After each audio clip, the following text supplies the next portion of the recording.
پایان نامه. مرد حسابی اون بیرون دارن سر کله مردمو با باتون میشکنن و تو اینجا نگران پول شیشتی؟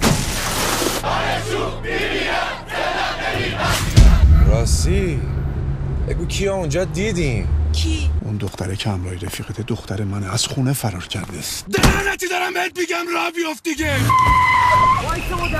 گرفتار در بازی تقلب یا توهم. شما با تقلب یک توی کردین رئیس جمهور. تا ما حرف میزنیم میگین توهمه.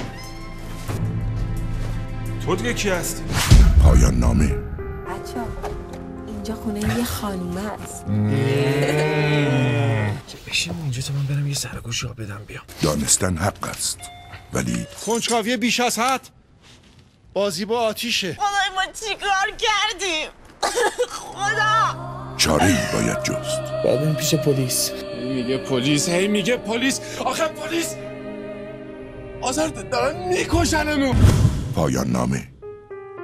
آشنایی در دام. اینا شاگردای منه. ولی بچه سوژه خوبیه واسه دانشگاه، نه؟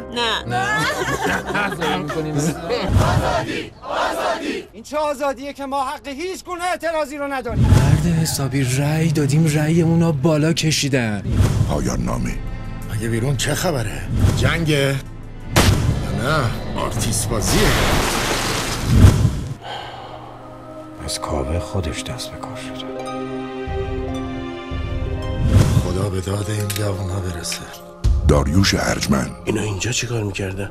محمد رضا شریفی نیا. جون روزو الان زایست بریم دنبالش.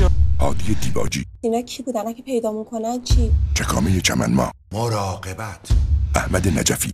اشتباه کردی آمری. جمشید هاشمپور. منم از این اشتباه ها میکنم. محمد صادقی. بالا که بیرون بودین یه چیزی میگرفتین میخوردین دیگه. نیما شاهرخشاهی. 4 تا آدم ترسو دور خودم جمع کردم، هیچی به هیچ. بهاره افشاری. من کار رو میکنم که بهش اعتقاد دارم. کامران تفتی. یه کلام بگو طرفدار دکتری تمومش کن. حامد کمیلی. پایان نامه. کارگردان حامد کلاهداری. تهیه کننده مؤسسه فرهنگی هنری مرآت هنر.